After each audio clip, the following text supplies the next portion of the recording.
पाकिस्तान के अंदर और हालात कितने बदतर हो सकते हैं। इस तरीके तालिबान का ऐलान जो है ये काफी ज्यादा चिंताजनक है पाकिस्तान के लिए।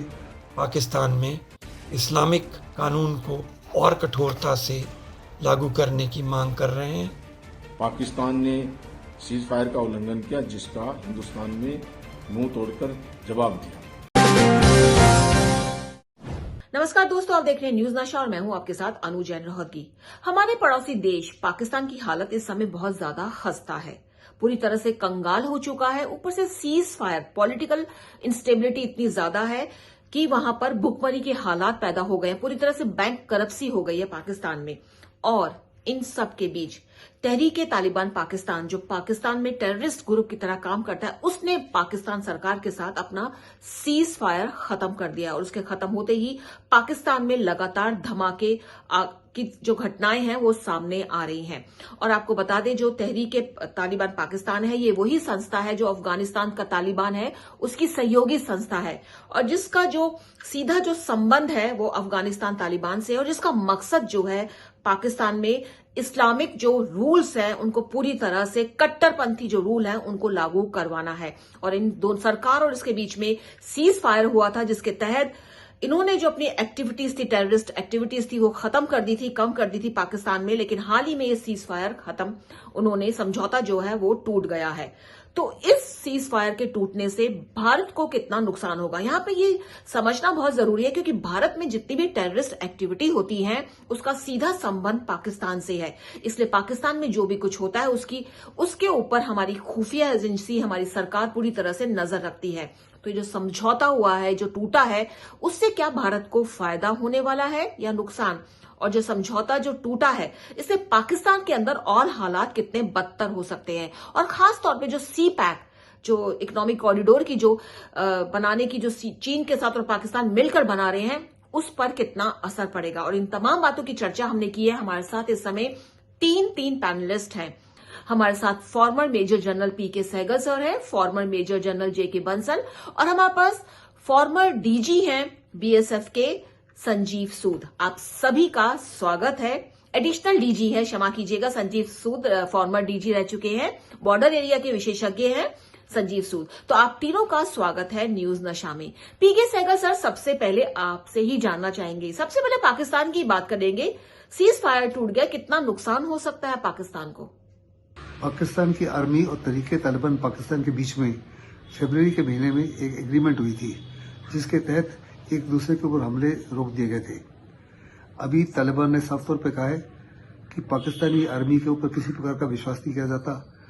उनकी तरफ से तो हमले नहीं हो रहे, लेकिन पाकिस्तान की आर्मी जो है आए दिन तहरीके तालिबान की पोजीशन के ऊपर हमले कर रहे हैं, उनके लोगों को तंग कर रहे हैं, उनके लोगों को मार रहे हैं।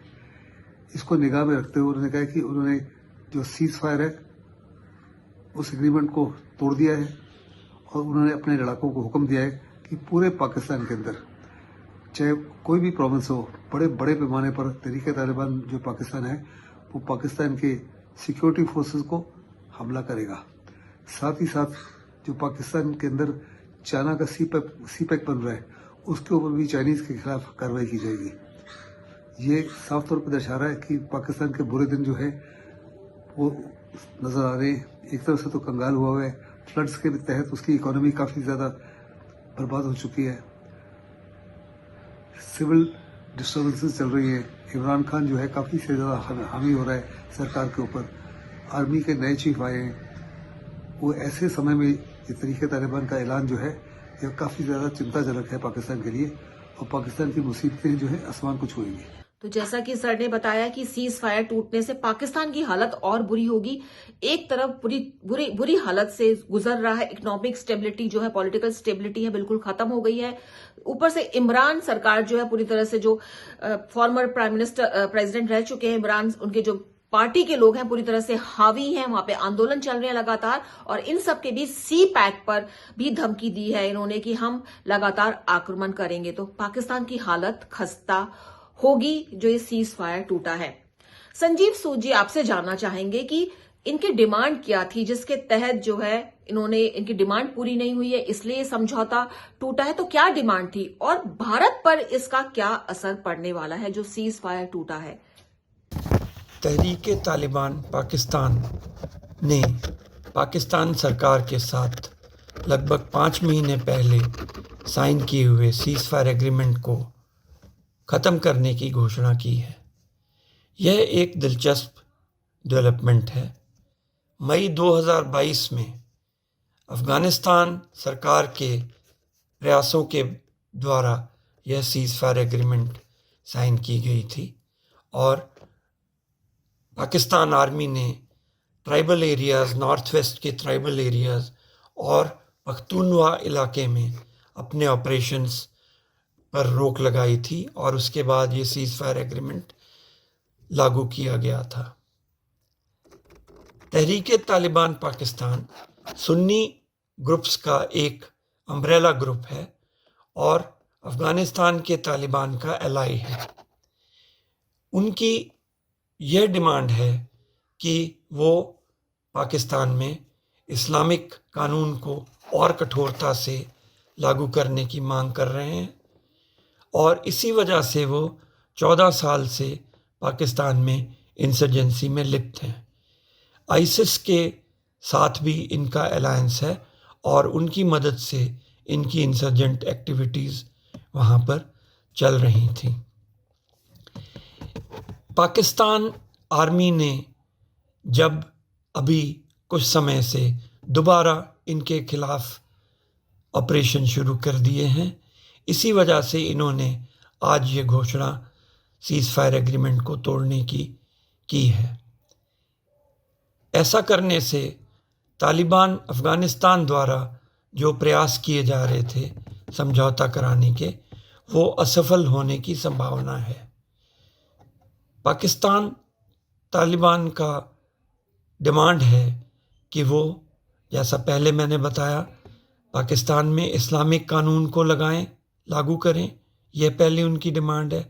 दूसरी उनकी डिमांड है कि उनके जो भी व्यक्ति पाकिस्तान की जेलों में बंद हैं, उनको वो रिलीज़ करवाना चाहते हैं।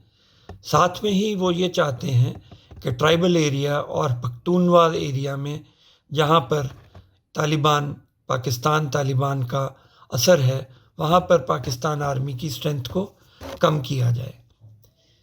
जबकि पाकिस्तान आर्मी और पाकिस्तानी सरकार का यह डिमांड है कि वो अपने ऑपरेशंस बंद करें, टीटीपी को डिसबैंड करें और आईसिस से अपना नाता तोड़ दें।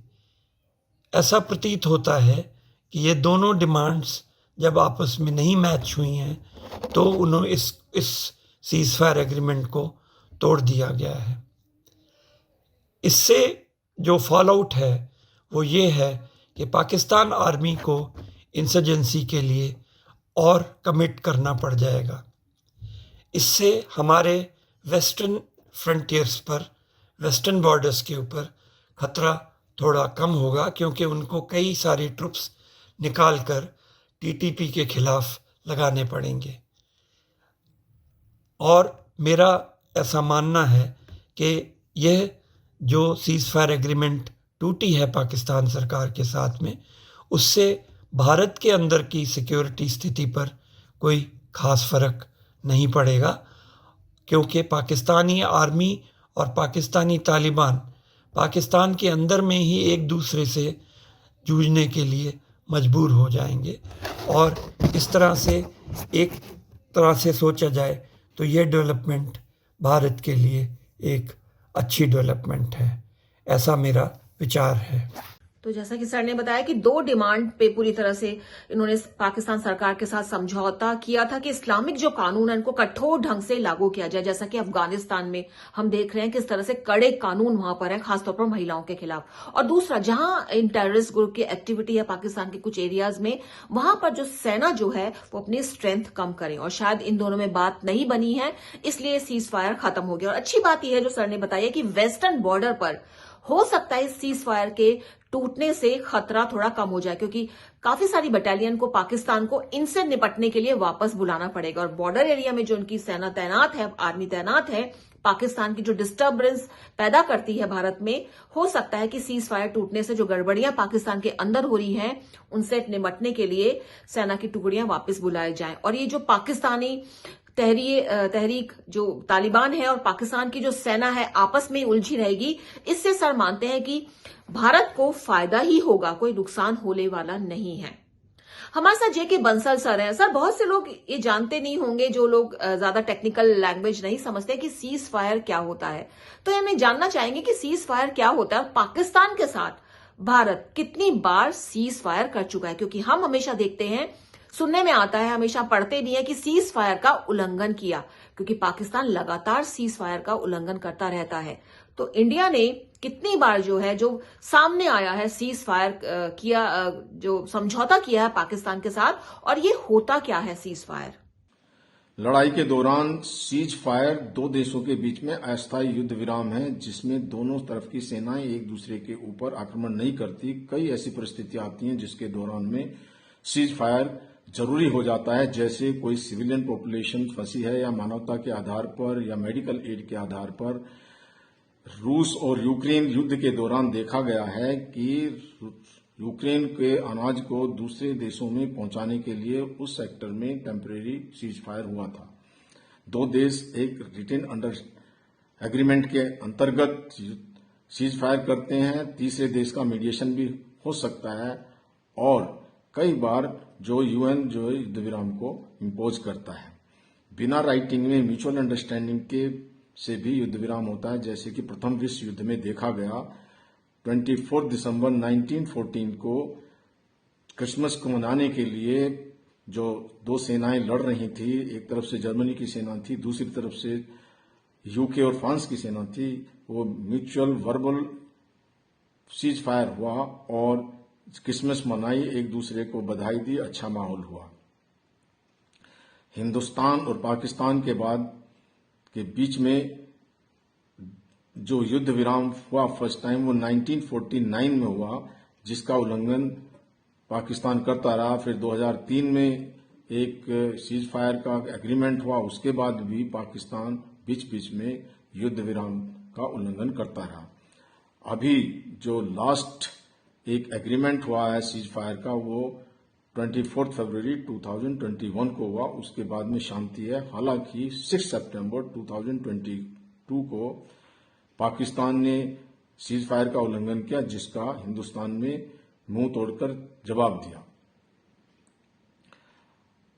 युद्ध विराम या सीज फायर का उल्लंघन करने से बहुत भारी उसके परिणाम होते हैं, दोनों देशों को बहुत नुकसान होता है। जो दोनों देशों में बॉर्डर के पास रहने वाली जनता है, उनका जान माल का खतरा होता है, उनका डैमेज होता है। इसके अलावा एक बार सीज फायर बंद होने के बाद युद्ध भड़क सकता है, जो किसी भी हद तक जा सकता है। हिंदुस्तान हमेशा शांति का दूत रहा है। गांधी जी ने पूरे संसार को अहिंसा का पाठ पढ़ाया, और इस समय हमारे प्रधानमंत्री श्री नरेंद्र मोदी कई बार मंचों पर ये कह चुके हैं कि युद्ध का समय नहीं है, आपसी डिस्प्यूट को बातचीत से सुलझाया जाए। इसी में दोनों देशों का हित है और पूरे संसार का भी हित है। तो सर ने कई एग्जाम्पल देके बताया सीज फायर, और हाल ही में जो एग्जाम्पल दिया यूक्रेन और रशिया का कि अनाज जब निकालना था तो सीज फायर का ऐलान किया गया था। और जनरली अंडरस्टैंडिंग होती है, ये जरूरी नहीं लिखित इसका कोई समझौता हो, म्यूचुअल अंडरस्टैंडिंग होती है। इसके साथ सर ने जो है प्रथम विश्व युद्ध में क्रिसमस मनाने के लिए भी सीज फायर किया, आपस में सेना ने मिल करके क्रिसमस बनाया और सीज फायर का ऐलान कर दिया गया, और इसको म्यूचुअल अंडरस्टैंडिंग के तहत किया जाता है। और पाकिस्तान के साथ जैसा कि सर का कहना है 3 बार सीज फायर हुआ है, और ये बात अलग है कि पाकिस्तान लगातार भारत के साथ जो सीज फायर का समझौता होता है उसको तोड़ता रहता है। और हाल ही में 2021 में सर का कहना है सीज फायर हुआ है, और छोटी मोटी घटनाएं हम सुनने में आती ही हैं, लेकिन पाकिस्तान जैसा कर रहा है वैसा उसको भरना पड़ रहा है। कहते हैं ना, जो जैसा बोगे वैसा ही पाओगे। तो पाकिस्तान ने एक तरह से टेररिस्ट को जिस तरह से पनाह दी है शुरू से ही टेररिज्म ग्रुप को। अपने अंदर ही वो टेररिस्ट एक्टिविटीज आज उसके अंदर ही उसके नागरिकों को परेशान कर रही हैं।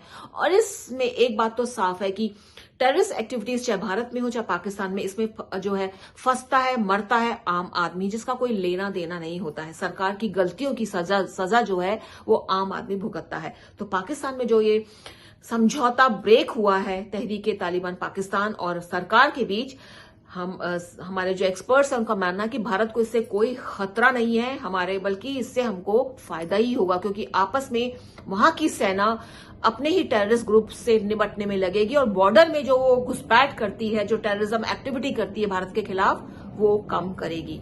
दोस्तों, न्यूज नशा की कोशिश रहती है कुछ ऐसे मुद्दों पर चर्चा की जाए जो थोड़े अनहर्ड रह जाते हैं, जिन पर चर्चा ज्यादा नहीं होती है।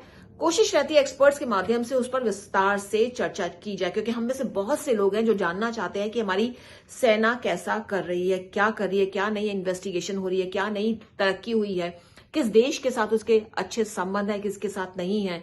इन सब बातों पर हमारी कोशिश रहती है लगातार एक्सपर्ट्स के साथ चर्चा करें। इसलिए आप देखते रहिए, बने रहिए न्यूज नशा के साथ, आदत हर खबर की। और आप हमसे जुड़े रहने के लिए सब्सक्राइब करें YouTube पर, फॉलो करें Twitter पर और लाइक करें Facebook पर। और ज्यादा जानकारी के लिए आपको टाइप करना होगा सिर्फ न्यूज नशा।